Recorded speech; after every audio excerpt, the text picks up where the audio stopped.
King David lay in a bed that no amount of blankets could make warm, his breath rattling like dry leaves against a stone floor.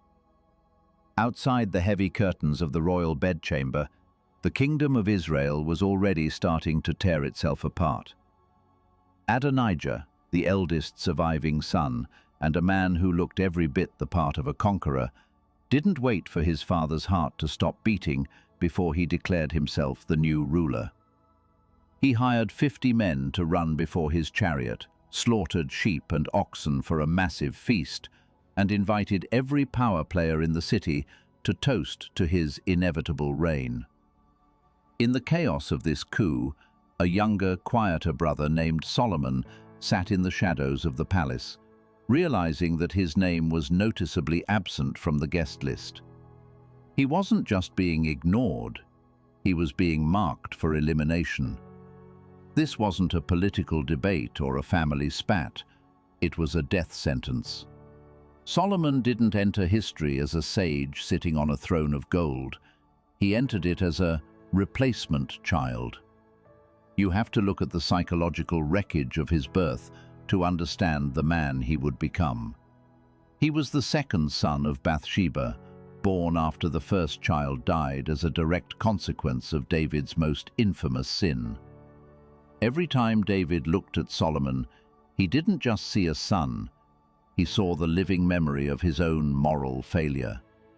Solomon grew up in the ivory cage, a world of immense privilege built on a foundation of immense guilt. He was the product of a scandal that had nearly toppled the monarchy, living in the shadow of a father who was a giant, a poet, and a cold-blooded warrior. How do you find your own voice when your very existence serves as a reminder of someone else's darkest hour? This is where the prince archetype takes hold, and it's a trap many of us are still living in today. The prince is defined by a desperate, hungry need for external validation. Because he doesn't yet have his own authority, he borrows it from the expectations of others. He's obsessed with looking the part, playing the game, and seeking the approval of a father figure who might never give it. For Solomon, the pressure was suffocating. He wasn't the warrior Adonijah was. He wasn't the charismatic rebel Absalom had been. He was just the quiet kid in the back of the palace, trying to survive the weight of a name he hadn't yet earned. Do you know that feeling of being a fraud in your own life, waiting for the world to notice you don't actually belong in the room? Psychologists call this the Solomon paradox. In 2014, a researcher named Igor Grossman at the University of Waterloo conducted a series of studies that proved something fascinating about the human brain.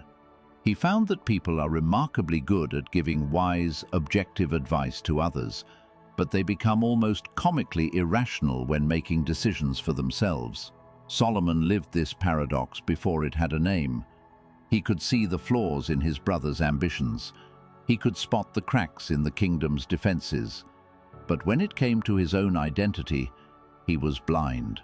The ego acts as a high-definition filter that lets us see everyone else's mistakes while blurring our own.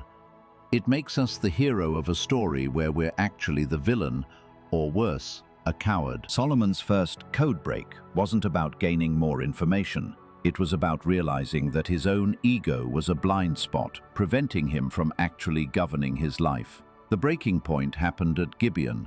David was dead. Solomon had survived the coup through a series of brutal, necessary executions, but the crown felt like it was made of lead. He traveled to the high place at Gibeon to offer 1,000 burnt offerings, a gesture of such massive scale it bordered on desperation. That night, the sky didn't open with thunder, but a dream did.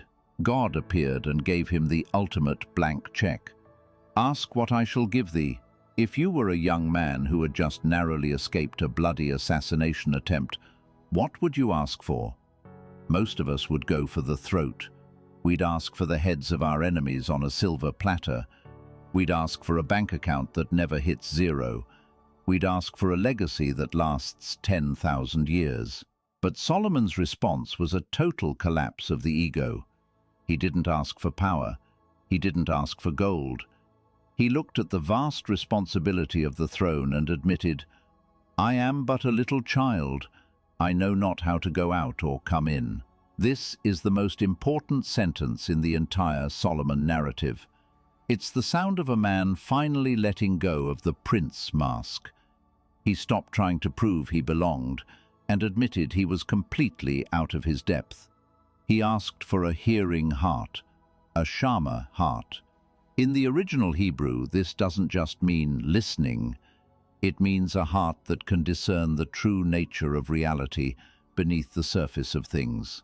He was asking for the ability to hear the truth over the noise of his own fear. Most history books and Sunday school lessons get this moment wrong. They say Solomon asked for smartness, as if he wanted a higher IQ or a better memory for facts. But IQ doesn't make you a king, it just makes you a clever prince. Solomon was asking for a pattern interrupt. He was asking for the removal of the internal filter that makes every human being the center of their own universe. He realized that as long as he was the hero of his own story, he would always be a slave to his own biases. To be a king, he had to die to the prince. He had to kill the part of himself that cared about looking wise, so that he could actually be wise. Think about the sheer audacity of that request. In a world where every ruler was obsessed with building monuments to their own ego, Solomon asked for the one thing that would effectively erase his ego. He wanted to be a vessel for truth, rather than a source of it. This shift is the difference between a life of constant anxiety and a life of true authority. When you stop trying to protect your image, you suddenly have both hands free to actually do the work. Solomon's secret code began with this radical act of self-erasure. He traded his need to be right for the ability to see what was right. But here is the catch that most people miss. The moment Solomon received this hearing heart, he didn't become a saint. He became a man who could see the world with terrifying clarity, including the darkness within himself. The ego doesn't just disappear because you ask it to. It retreats and waits for a moment of weakness. Solomon had cracked the code of leadership, but he was about to face a test that would prove whether a hearing heart is enough to save a man from his own success. Two women were about to walk into his court, carrying one living child and one dead one, and the world was about to see if a little child could truly handle the weight of a king's sword. If you think you know how that story ends, you haven't looked closely enough at what he was actually trying to cut in half. What happens when the man who asked for wisdom is forced to play God? 10th century BCE Jerusalem was a construction site unlike any other in the ancient world. Solomon didn't just build a house for God, he built a mirror for himself. He drafted 30,000 forced laborers and sent them into the cedar forests of Lebanon. He hired 80,000 stonecutters to haunt the mountains, carving blocks so massive they seemed to defy gravity. But here's the detail that should make your skin crawl. Through all 7 years of construction, not a single hammer, axe, or iron tool was heard at the temple site. The stones were finished in the quarries, miles away, and then transported and slotted into place like a silent, divine puzzle. Why the silence? Because the temple was a physical map of the human soul, and the soul's deepest transformations don't happen in the noise of the world. They happen in the quiet. This silence wasn't just a mark of respect for the divine, it was a warning about the architecture of the self. If you look at the layout of that temple, you're looking at a diagram of your own mind. There was the outer court, a place of noise, sacrifice, and public display. This is your ego. It's the part of you that performs for the neighbors, the part that worries about your job title, and the part that needs everyone to see how hard you're working. It's the you that shows up on a resume. But as you move deeper into the temple, the rooms get smaller, darker, and quieter. You pass through the holy place and finally reach the Holy of Holies. This was a perfect cube of absolute darkness and absolute silence. No one went in there except the high priest, and even then, only once a year. This is your silent center. It's the place where the king resides, the part of you that exists before you put on your clothes, your name, or your social status. Solomon knew this architecture better than anyone, yet he fell into the very trap he was building a monument to avoid. He started to mistake the gold on the walls for the light inside the room. By the middle of his reign, the Bible records a very specific and haunting number. Solomon was receiving 666 talents of gold annually. Long before this number became a Hollywood trope for the Antichrist, it was a mathematical symbol for a specific kind of psychological failure. In the ancient world, 6 was the number of man, representing the 6 days of creation before the day of rest. It's the number of work, effort, and striving.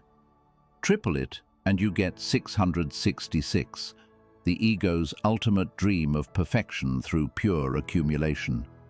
It's the belief that if you just get enough gold, enough power, and enough stuff, you can finally stop feeling like a little child and finally feel like a god. Do you see the pattern yet? Solomon wasn't just collecting currency, he was trying to fill a hole in his soul with the weight of the world. The ego has an insatiable appetite for more because it is fundamentally built on the fear of not enough. For Solomon, 666 talents wasn't a fortune, it was a scorecard. He was trying to calculate his worth through his net worth. He built a throne of ivory and overlaid it with pure gold, with 6 steps leading up to it, and 12 lions standing on those steps. It was the most magnificent seat on the planet, but it was also a cage. Every step he took toward that throne was a step away from the hearing heart he had originally asked for. He was no longer listening to the silent center. He was listening to the roar of the lions and the clinking of the coins. This drive for more didn't stop at the treasury. It moved into his bedrooms. Solomon had 700 wives and 300 concubines. If you think this was just about a king with an uncontrolled libido, you're missing the political tragedy of the story. Each of those women represented a treaty. Each marriage was a contract with a neighboring kingdom: Moab, Ammon, Edom, Sidon, and the Hittites. This was horizontal expansion. Instead of looking vertical for his security, relying on the internal wisdom and the divine connection he'd been promised, he looked horizontal. He tried to secure his safety through people, alliances, and human contracts. He thought that if he could just marry enough daughters of enough kings, he would finally be safe. He was trying to build a wall of flesh and blood to protect himself from the vulnerability of being human. How many people do you have in your life right now just to make you feel secure? We do the exact same thing Solomon did, just with different tools. We don't marry 1,000 people, but we track 1,000 followers. We seek safety in the horizontal approval of the crowd because the vertical depth of our own silence is too terrifying to face. The ego hates silence because in silence there is no one to applaud. In silence, the ego dies and the king is born. Solomon was terrified of that death, so he filled his life with the noise of 1,000 voices and the glitter of 666 talents of gold. He built a false self so massive and so heavy that it eventually began to crush the very kingdom it was meant to protect. Look at your own life for a second. Look at your screen time. Look at your bank statement.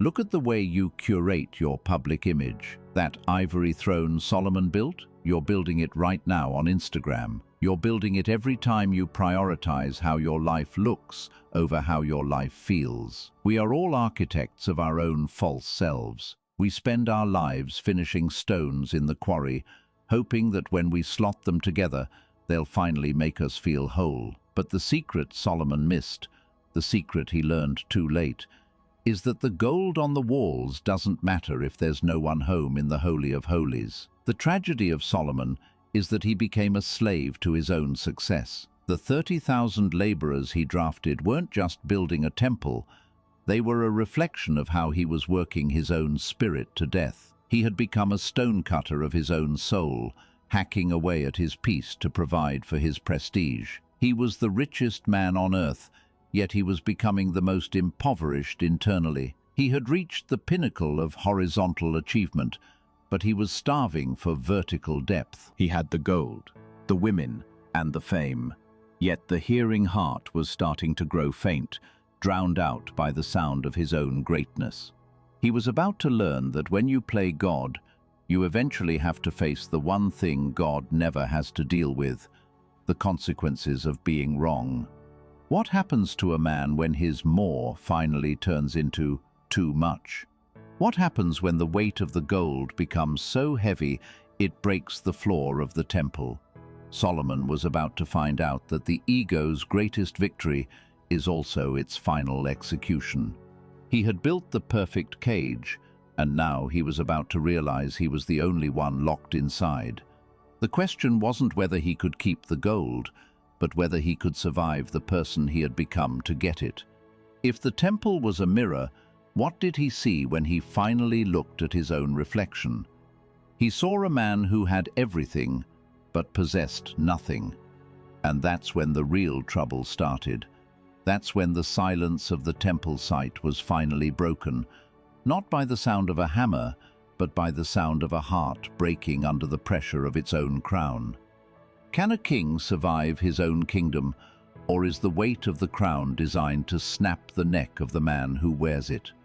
Solomon stepped into the courtyard of his palace, the limestone still warm from the Judean sun, and felt an emptiness so vast it threatened to swallow the very ground he stood on. He looked at the cedar of Lebanon beams, the ivory carvings, and the gold shields lining the walls, and he didn't see wealth. He saw a graveyard. This is the moment the mask slips. This is where the king of Israel becomes the teacher of vanity. He opens the scrolls of Ecclesiastes, not with a royal proclamation, but with a single devastating word: Hevel. In Hebrew, Hevel doesn't just mean vanity in the way we think of someone looking in a mirror. It means vapor. It means breath. It's the mist that hangs over the Dead Sea at dawn and vanishes the second the sun hits it. Solomon, the man who had mathematically solved the problem of human desire, realized his life was a puff of smoke. He had built the most magnificent structure on the planet to house the presence of the divine, only to realize that he himself was a hollow shell. This is the great collapse. This isn't a financial crash or a military defeat, it's the systematic execution of the ego. You see, the ego is a builder. It lives for the next project, the next conquest, the next zero on the bank balance. But Solomon had run out of nexts. He had reached the edge of the map. When you're at the top of the mountain, the only direction left to look is down. And what Solomon saw down there terrified him.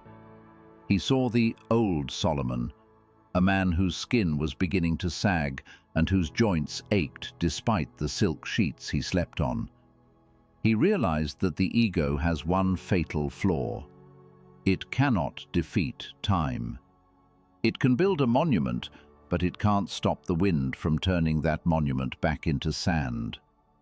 How do you cope when you realize your entire identity is built on a foundation of shifting fog? Solomon tried to outrun this realization through sheer consumption. He didn't just have a midlife crisis, he turned his entire kingdom into a laboratory for the hedonic treadmill. He tells us he denied his eyes nothing they desired. He grew massive forests, planted vineyards that stretched to the horizon, and filled his courts with singers and concubines.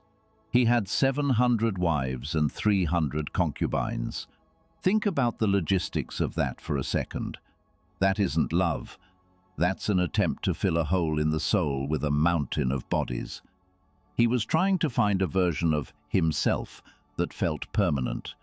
but every time he reached for a new pleasure, it dissolved in his hands. The psychological void he describes is something we all recognize today, even if we don't have a throne. We call it a rival fallacy. The belief that once you get that promotion, that house, or that relationship, you'll finally be there. Solomon was there, and he found out there is no there. He was the most depressed man in Jerusalem, sitting on a throne of gold, surrounded by people who only loved him for what he could give them. He began to loathe his labor. He looked at the temple, the work of 20 years, and realized it was just a pile of rocks that would eventually fall. This leads to what I call the ego's nightmare. Solomon looked at his son Rehoboam and saw a fool. He realized he had spent his entire life accumulating wisdom and wealth, only to hand the keys of the kingdom over to a man who hadn't earned a single cent of it. He says in the text, "Who knows whether that person will be wise or foolish? Yet they will have control over all the fruit of my toil." This is the ultimate loss of control. The ego wants to live forever through its legacy, but Solomon saw the truth. Your legacy is a ghost you can't command. He realized that within a generation or two, his name would just be a footnote, and his gold would be melted down by some invading general who didn't even know his story. Does it strike you as odd that the man who had every reason to be the most satisfied human in history ended up being the most cynical? We're taught to believe that lack is the cause of misery. If we just had more money, more sex, more power, we'd be happy. Solomon proves that theory wrong. He shows us that the more you have, the more you have to lose, and the more you realize that none of it actually touches the I at the center of the storm. The ego is a hungry ghost. The more you feed it, the bigger its appetite grows, until it eventually eats you alive. He describes the sun rising and the sun setting, the wind blowing south and turning north, the rivers flowing into the sea, but the sea never being full. He's describing a closed loop, a prison of repetition. He realized that human history is just a series of people making the same mistakes, chasing the same shadows, and dying the same deaths. The death of the ego happens when you stop fighting the loop and realize you're just a part of it. Solomon's breakdown was the realization that he wasn't the protagonist of the universe. He was just another vapor in the wind.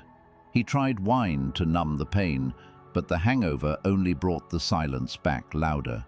He tried architecture to distract himself, but every stone reminded him of his own mortality. He was trapped in a palace of his own making, a king who had become a slave to his own greatness. He began to see his own wisdom as a burden. He famously wrote, "For with much wisdom comes much sorrow. The more knowledge, the more grief." Why? Because when you're wise, you can see the cracks in the world. You see the injustice that can't be fixed and the time that can't be reclaimed. You're probably wondering if there's a way out of this trap. Solomon certainly was. He was looking for a secret code to break the cycle of vanity. He had reached the point where the crown felt like a lead weight designed to snap his neck. He had everything, yet he possessed nothing because he couldn't take any of it with him into the dark. The ego demands total possession, but the universe only offers temporary rentals. Solomon had reached the end of the I. The great collapse was complete. The man who wanted to be a god realized he was barely a man. But it's exactly in this state of total exhaustion, this absolute psychological bankruptcy, that something new begins to stir. If the king is dead, who is left to sit on the throne of the heart? Solomon was about to find out that the end of the man is the beginning of the spirit. But the transition would require one final, terrifying sacrifice. What happens to a man when he finally stops trying to be his own hero? The throne room of the first temple didn't smell like incense or expensive oils that morning. It smelled like sweat, desperation, and the sharp, metallic tang of an impending tragedy. Two women stood before the young king, their faces stained with tears, clutching at the air between them as if they could grab hold of a ghost.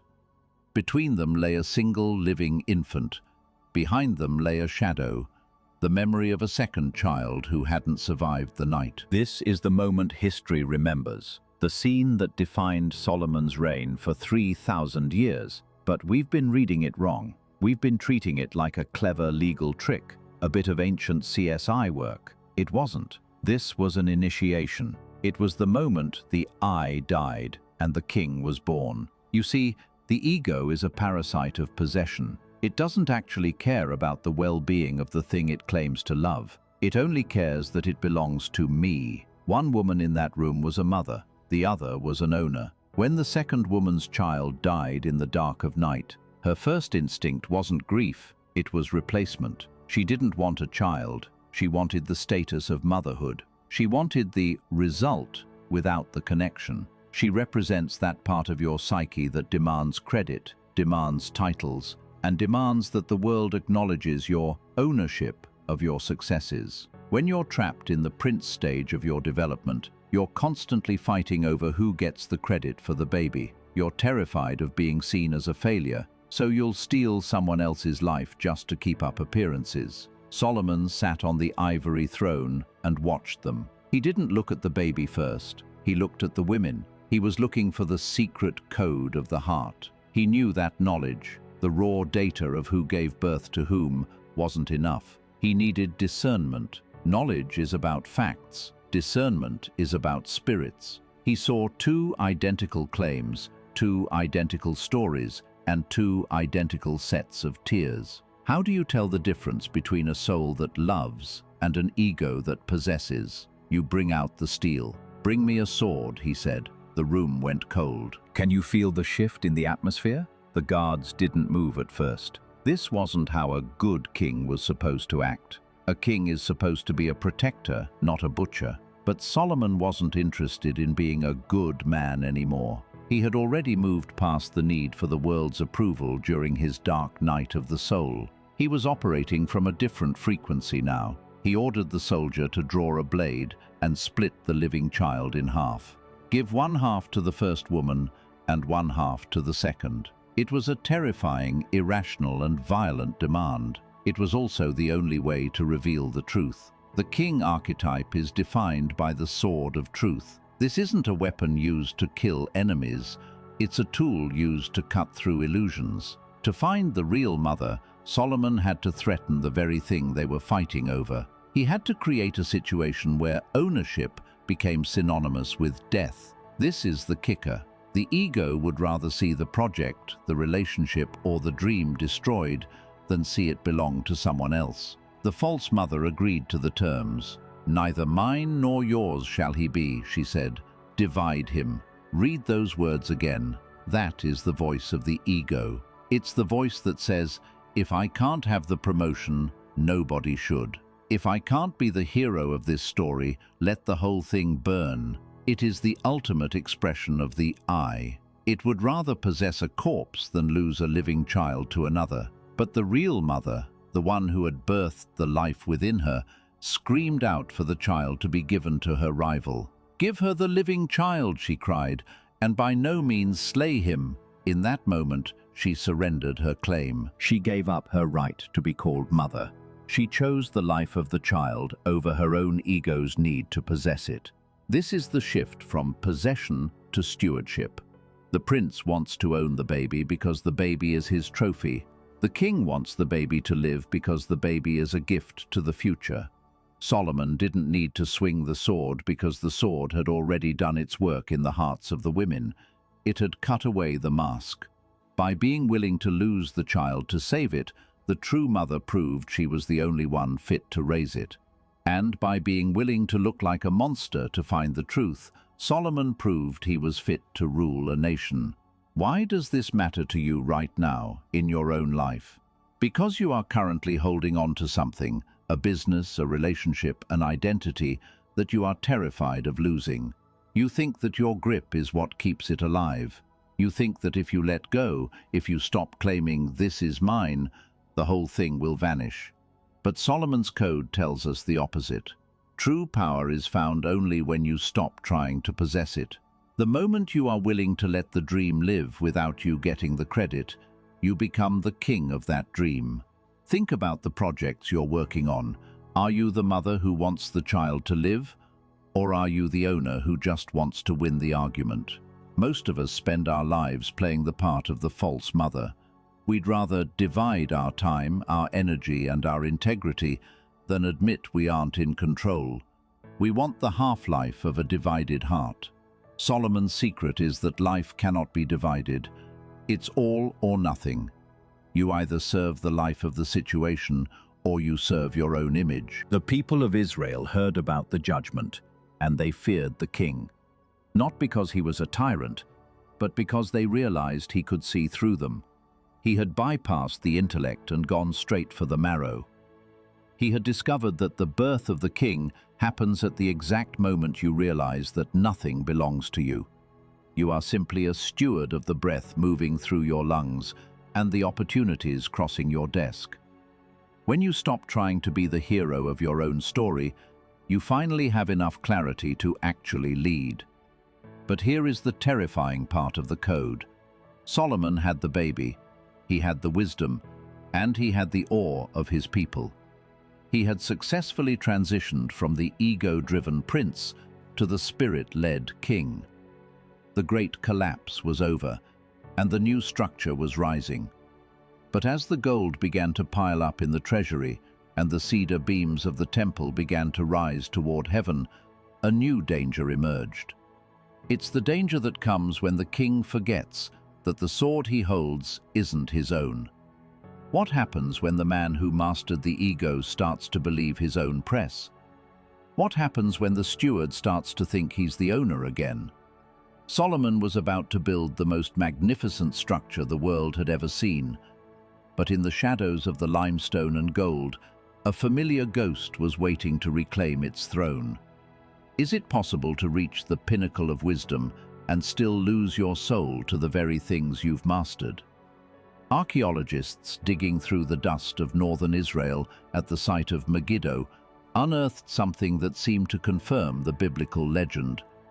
Massive stone-hewn stables designed to house hundreds of chariot horses. For decades, these ruins were called Solomon's Stables. They represented the peak of a military machine, the physical manifestation of a man who'd conquered the known world. But as the decades passed and the carbon dating grew more precise, a chilling realization set in. The stones weren't the legacy. The gold had been melted down or stolen by invading armies centuries ago. The cedar of Lebanon had rotted into the soil. What remained wasn't a building, but a psychological blueprint for human sovereignty that has survived 3,000 years of fire and war. You aren't living in ancient Jerusalem, but you're navigating the same ruins of the spirit. The modern sovereign doesn't rule over a kingdom of limestone. You rule over a kingdom of attention, data, and impulse. To apply the death of the ego in the 21st century is to understand that your greatest enemy isn't a rival CEO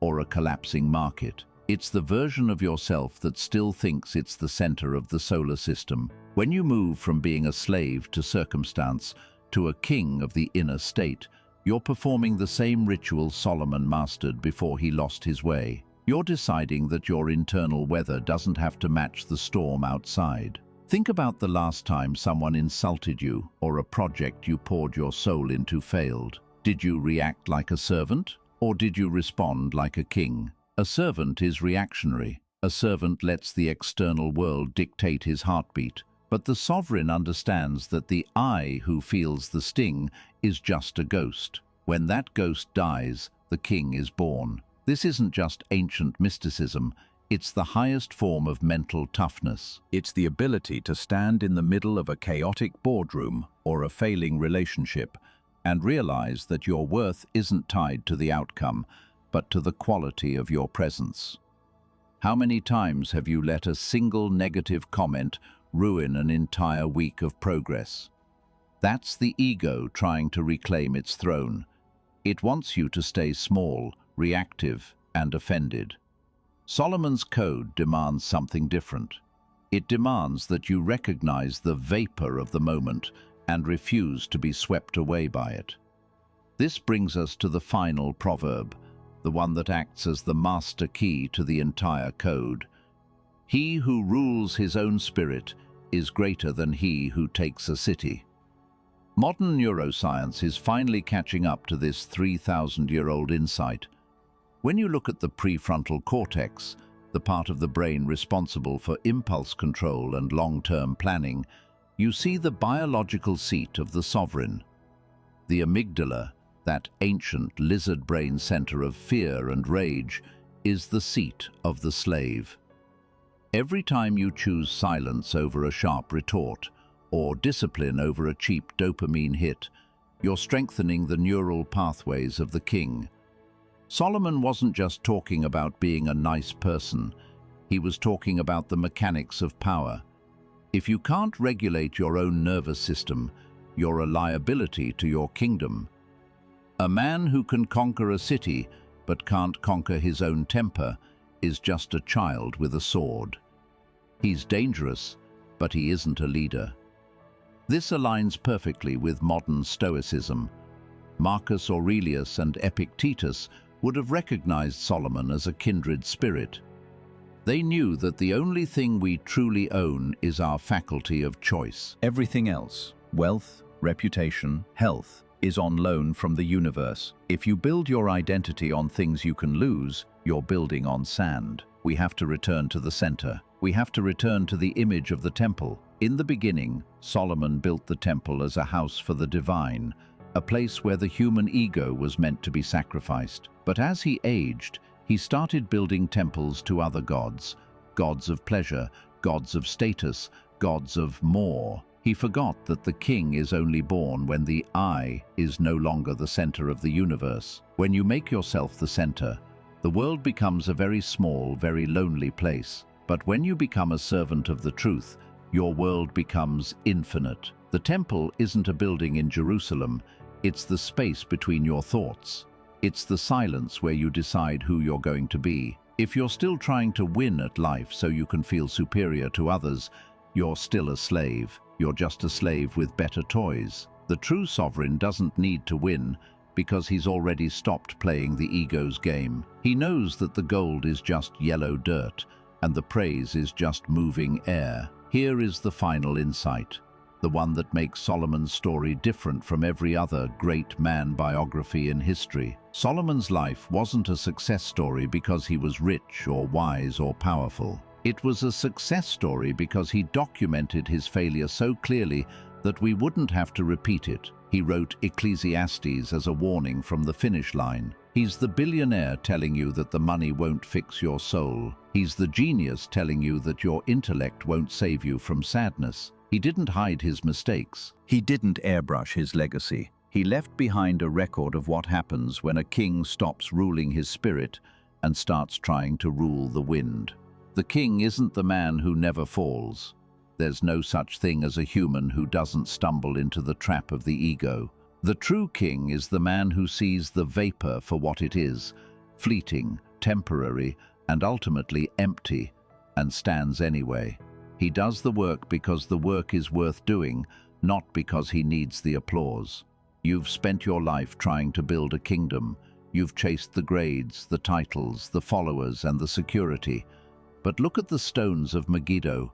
They're empty. The horses are gone. The king who built them is dust. The only thing that remains is the code. The only thing that matters is whether you learned to die before you died. If you can let go of the need to be somebody, you finally have the chance to be the sovereign. The crown isn't something someone puts on your head. It's something you forge in the fire of your own self-discipline. It's the quiet confidence of a man who knows that even if everything he built was leveled to the ground tomorrow, the king inside him would remain untouched. You are not your bank account. You are not your mistakes. You are not the eye that screams for attention in the middle of the night. You are the steward of a divine spark, and your only job is to keep that spark from being smothered by the weight of your own pride.